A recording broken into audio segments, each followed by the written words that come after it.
Let's dive into the discussions shaping the nation. Thank you, Lascan Corla. And can I say I'm really happy to be able to participate in this discussion. It's my first contribution on the floor of this House since being appointed Junior Minister with special responsibility for further education, apprenticeships, construction and climate skills.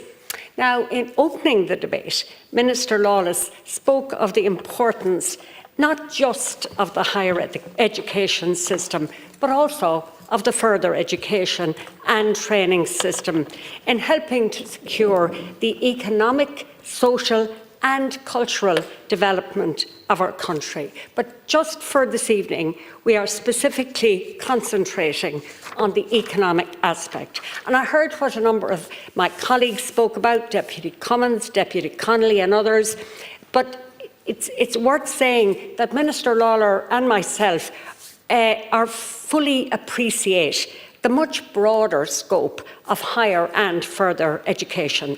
Deputy Rory Hearn spoke of the power of education. And I have to say, Deputy, you're not here, but when you spoke of it, you are speaking to the converted.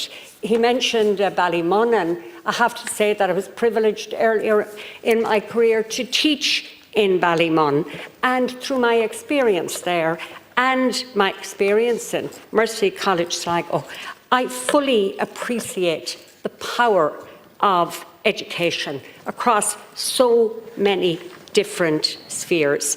And he and Deputy Connolly spoke about the promotion of curiosity, critical thinking, and that is absolutely essential.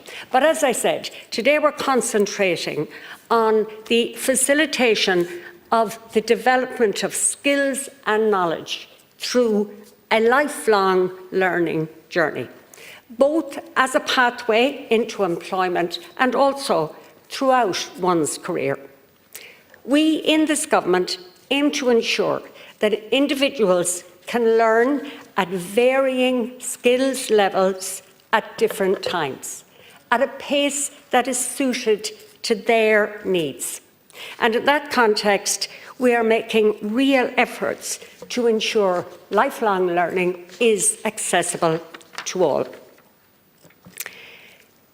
By taking this approach, which involves designing different educational pathways, some of them are parallel, some of them are intersecting, some of them allow access at different points of that pathway. But by doing that, and crucially, by keeping the learner at the centre of what we do, I believe we are harnessing the power of higher and further education to act as an economic enabler in what all of us recognise is an uncertain and changing world. So I can say, therefore, as a government, we are approaching this from a number of angles. These include, but they're not limited to, first of all, the supply of relevant educational opportunities, both in higher and further ed and training. And this ranges from apprenticeships, which many of you have spoken about, to micro-credentials, from Earn As You Learn, which again is part of the apprenticeship programme, to full-time doctorate, postdoctorate qualifications, and from programmes like Springboard to tertiary programmes. Secondly, we're investing in high-quality research and innovation, and that's already been outlined by Minister Lawless. And we also, as a result of that, are attracting investment in quality jobs and, crucially, helping to maintain the jobs we have. And can I congratulate the Minister on his Global Talent Initiative. I think it's certainly something that we'll be hearing a lot more about. But can I make just one point? But this is my personal view, and I know shared by my Senior Minister, that the learner is central to all of this. And in that regard, access is vital. And while we have made progress, We do, I believe, need to see further improvements.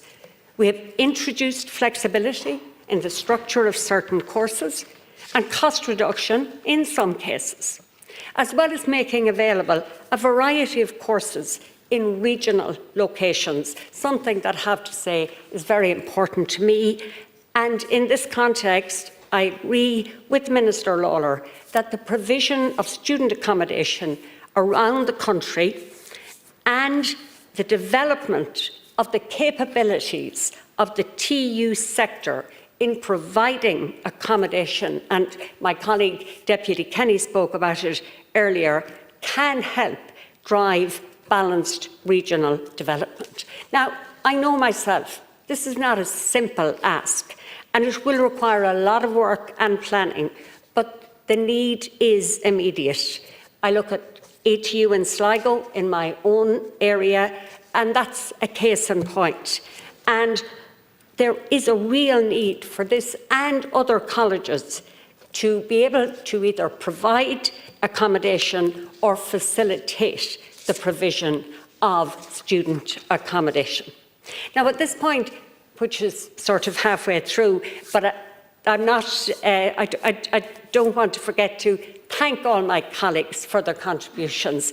I have to say it's my first time to sit on this side of the House, but I haven't forgotten what it's like to be in opposition.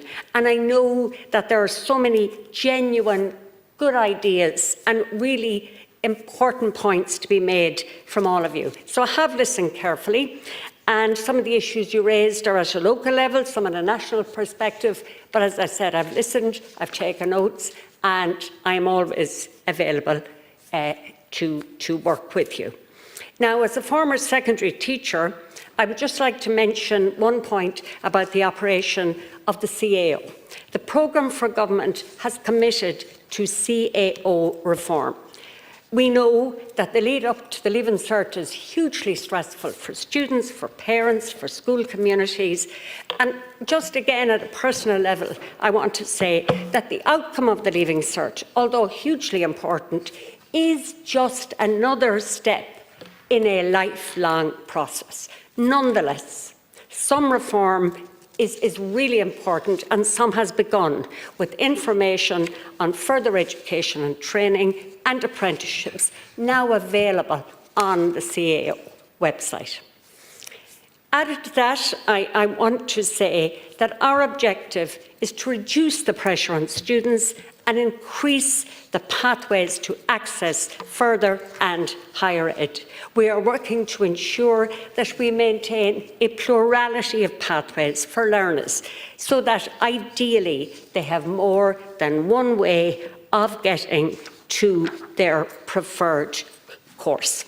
Look, my time is running out, so I want to say, as Minister with responsibility for apprenticeships, the expansion of apprenticeships is, of course, a major priority for me and for this government, because apprenticeships offer a unique pathway to a job while at the same time allowing students to earn while they gain important qualifications.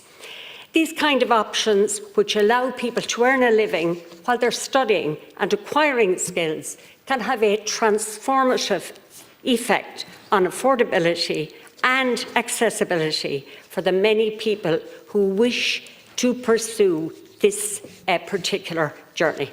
I want to commend previous ministers because in 2024 we saw major progress towards our ambitious targets of 10,000 annual apprenticeships registered by the end of 2025 and 12,500 by the end of 2030, with actually 9,352 registrations in 2024.